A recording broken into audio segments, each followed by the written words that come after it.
नमस्कार मित्रांनो, आजच्या या व्हिडिओमध्ये आपण महाज्योतीची जी मिलिटरी भरती आहे तर त्यासाठी नोटिफिकेशन आउट झालेले आहे।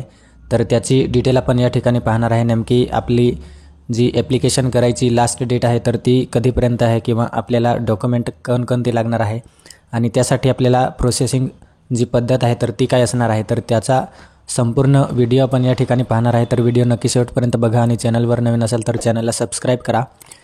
तर या ठिकाणी आपण पाहू शकतो तो भटक्या जमाती क प्रवर्गातील धनगर जमातीतील विद्यार्थ्यांसाठी लष्करातील सैनिक भरती परीक्षा पूर्व प्रशिक्षण 2025-26 जे विद्यार्थी महाज्योती मार्फत मिलिटरी भरतीचं प्रशिक्षण घेणार आहे तर ते या ठिकाणी पाहू शकतात भटक्या जमाती प्रवर्गातील असायला पाहिजे। आणि त्या ठिकाणी जी सैनिक भरती आहे तर ती 2025-26 साठी ऑफलाईन व अनिवासी पद्धतीने घेण्यात येणार आहे। आणि त्यासाठी आपल्याला जो लाभ घ्यायचा असेल मिलिटरी भरतीसाठी तर त्यासाठी आपल्याला पात्रता काय आहे तर ते आपण या ठिकाणी पाहणार आहे। विद्यार्थी हा महाराष्ट्राचा रहिवासी असावा आणि त्यानंतर विद्यार्थी हा NTC प्रवर्गातील असावा आणि त्यानंतर त्यांच्याकडे नॉन क्रिमिलियर उत्पन्नाचा म्हणजे उत्पन्न गट असेल तर तो त्या ठिकाणी नॉन क्रिमिलियर उत्पन्न गटातील असावा। विद्यार्थी हा 10वी पास असायला पाहिजे 60% गुणांसह आणि त्यानंतर महाज्योतीच्या कोणत्याही योजनेचा कोणत्याही स्वरूपात लाभ घेतलेला नसावा किंवा पुन्हा अर्ज करू नये किंवा ज्यांनी ऑलरेडी या ठिकाणी मिलिटरी भरती असेल किंवा दुसरी कुठली भरती असेल महाज्योतीच्या माध्यमातून तर त्यांना या ठिकाणी जो डबल लाभ आहे तर तो या ठिकाणी घेता येणार नाही।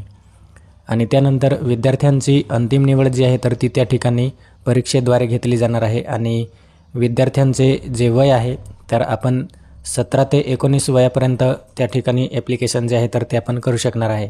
त्यानंतर आपल्याला मेडिकल क्वालिफिकेशन दिलेले आहे। आपल्याला उंची 157 सेंटीमीटर जो मेल आहे तर त्याच्यासाठी आहे आणि त्यानंतर जर मुली असेल तर त्यांच्यासाठी त्या ठिकाणी 152 सेंटीमीटर असणार आहे। प्रशिक्षणाकरिता द्यायचे अनिवार्य वैद्यकीय मानके तर उमेदवार हा शरीर मजबूत आणि मानसिक आरोग्य चांगले असावे।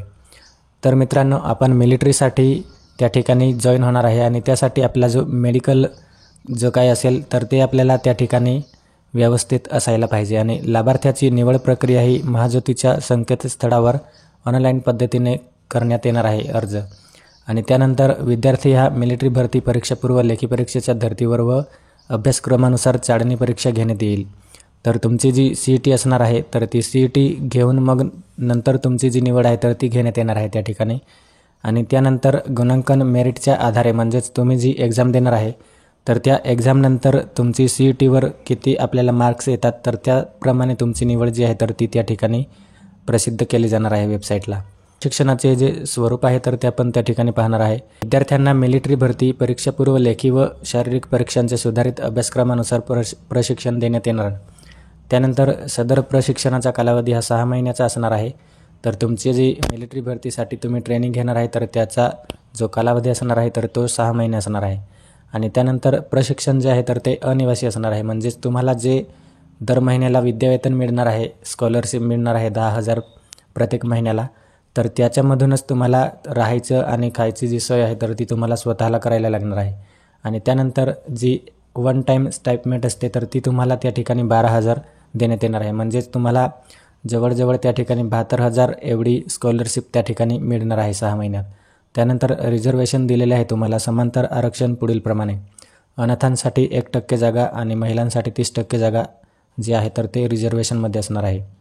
आणि अर्ज करण्याची आवश्यक कागदपत्रे जे असणार आहे म्हणजे तुम्हाला ॲप्लिकेशन ऑनलाईन करताना कोणकोणती डॉक्युमेंट लागणार आहे तर ती त्या ठिकाणी आपल्याला आधार कार्ड लागणार आहे, कास्ट सर्टिफिकेट लागणार आहे आणि डोमेसाईल लागणार आहे।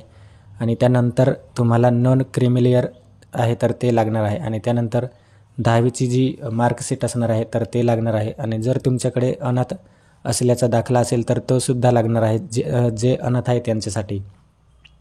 आणि आपल्याला ॲप्लिकेशन करण्यासाठी महाज्योतीची वेबसाईट दिलेली आहे। अर्ज करण्याची पद्धत जी आहे तर ती महाज्योतीच्या वेबसाईटवरती आपल्याला त्या ठिकाणी नोटीस बोर्डमध्ये भटक्या जमातीसाठी क प्रवर्गातील धनगर समाजातील विद्यार्थ्यांसाठी जी सैनिक भरती परीक्षा 2025-26 म्हणून नोटिफिकेशन आउट झालेली आहे तर तिथे तुम्ही क्लिक करून तुम्हाला जे ॲप्लिकेशन करायचं आहे तर त्या ठिकाणी जी फॅसिलिटी आहे तर ती दिलेली आहे।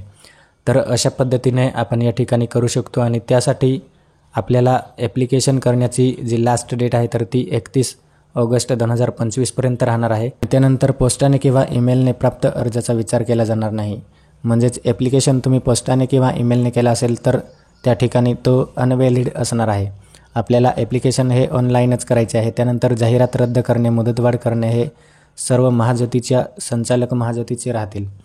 आणि त्यानंतर प्रशिक्षणाकरिता निवड झालेले विद्यार्थी ज्या दिनांकास संस्थेत प्रशिक्षणाकरिता रुजू होतील त्या दिनांकापासून तुमची जी प्रेझेंटी आहे तर ती त्या ठिकाणी घेण्यात येणार आहे. आणि प्रेझेंटीनुसार तुम्हाला त्या ठिकाणी जी स्कॉलरशिप आहे तर ती देण्यात येणार. आणि कोणत्याही माध्यमातून अंतिम निवड प्रक्रियेच्या प्रशिक्षणाच्या कोणत्याही टप्प्यावर उमेदवारांनी सादर केलेली माहिती जर चुकीची असेल तर तुमचे जे ॲडमिशन आहे तर ते त्या ठिकाणी कॅन्सल करून देणार. म्हणजेच चुकीच्या पद्धतीने आपण ॲप्लिकेशन केलं असेल तर त्या ठिकाणी तुमचा ॲप्लिकेशन किंवा जो लाभ घेण्यासाठी ॲडमिशन झाले होते तर ते त्या ठिकाणी कॅन्सल होऊ शकते किंवा रद्द होणार. आणि त्यानंतर महाज्योतीच्या इतर कोणत्याही स्पर्धा परीक्षेचा आपण लाभ घेतला असेल तर तरीसुद्धा तुमच्या जो ॲप्लिकेशन आहे किंवा तुमची उमेदवारी आहे तर त्या ठिकाणी रद्द होणार आहे किंवा कॅन्सल होणार आहे. आणि आपले जे बँक अकाउंट असेल तर ते आपल्या बँक आपला जो आधार कार्ड असतो तर तो DBTC लिंक असायला पाहिजे. अशा प्रकारचे जे पासबुक असतात तर ते आपण त्या ठिकाणी जमा करायचे आहे. तर लास्ट आपण पाहू शकतो तर अर्ज भरताना कोणत्याही प्रकारच्या अडचणी जर आल्यास आपण महाज्योतीच्या कॉल सेंटरवर संपर्क करू शकतो किंवा ईमेल ID दिलेली आहे त्याच्यावर आपण ईमेल करू शकतो आणि त्या ठिकाणी आपल्या ज्या प्रॉब्लेम आहे तर त्या एक्सप्रेस करू शकतो. तर आय होप मित्रांनो आपल्याला हा व्हिडिओ आवडला असेल आणि व्हिडिओ आवडला असेल तर नक्कीच लाईक करा. थँक्यू.